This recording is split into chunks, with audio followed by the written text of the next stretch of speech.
Hey folks, how we doing? Are you thinking about selling your house and not sure where you're going to go next? Are you worried about trying to put your house on the market and then going under contract and not knowing where you're buying? Well, today I'm going to talk about 5 ways that I've had success with clients that face this exact issue. Now, number 1 is probably the most common. You may have heard of this before. It's called a rent back or an extended seller possession.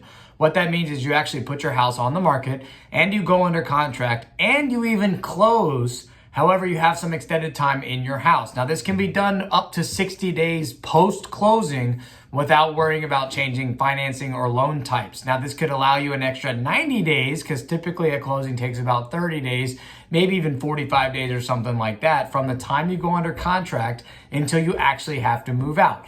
The goal of this is to get the best terms while you can by putting your house on the market now and taking advantage of today's seller market, while also giving you the best terms and timeline to move forward to find your next house. You also close so you know exactly how much money you're working with when it comes to the purchase side.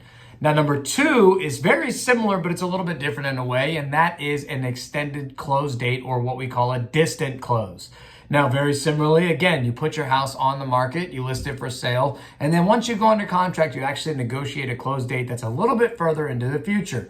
It can be set at any time. We've seen closing dates as far as 6, 7, 8 months out. However, you do take a little bit of a risk here if you set your time up for much longer into the future to close. So a lot of times what we do here is we might go under contract, say on September 1st, and we would set something up where we would close, say 60 to 90 days later.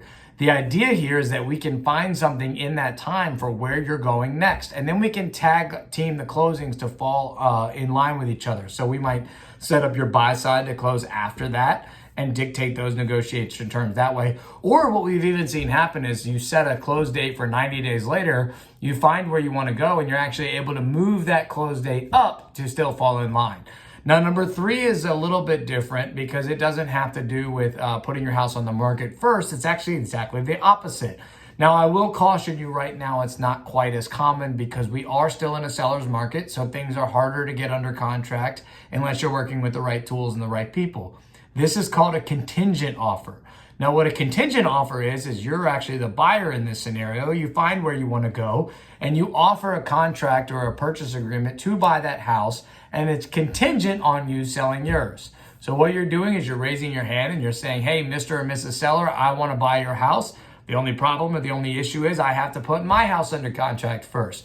Now, there are some details there that I'm not going to bore you with here. However, there are specific forms that we use so everyone's on the same page. And this is a tool that we can use with success. And then it really just kind of allows you to fall in line with the timeline. Now, the next 2 are some of my favorites because they're a little bit outside the box. Number 4 is creative financing. And it's a little bit of an umbrella term here because there are options depending on your status and who you're working with as a lender. However, one of the most common ones is what's called a bridge loan. You actually put a house under contract, you set up your financing as such to close on that house on the buy side, and then when you sell and you close on your seller side, you re-amortize the loan and you redictate the terms that way, so you're able to take your proceeds and put a large chunk down and dictate your future mortgage payments based on what's left. Now, number 5, this is probably my personal favorite, and that is what's called an off-market sale.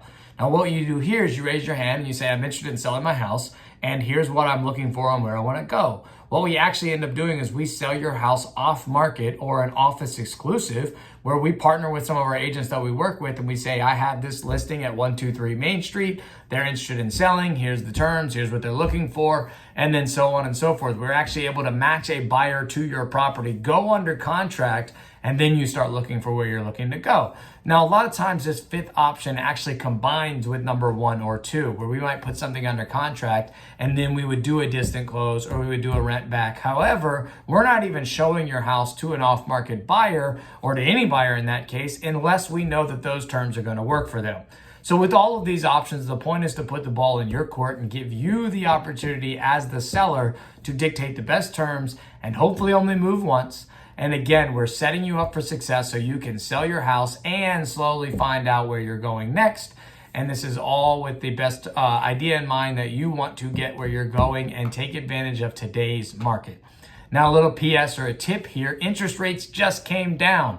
They're at the lowest they've been in the last 18 months or so, and it's getting a lot of folks off the fence. So if you're thinking about selling or you want to look at what a possible move may look like, let's chat. Okay, again, this is Austin Heifeld with Eden Properties. You can reach out to me by my cell phone at 804-840-3260, or just shoot me a message on this video, comment, like, subscribe, and I will reach out to you that way. I love to talk with you soon. And again, there's 5 ways that we help sellers find out where they're going in conjunction with trying to sell their house at the same time. Hope you have a great weekend. Let's talk soon.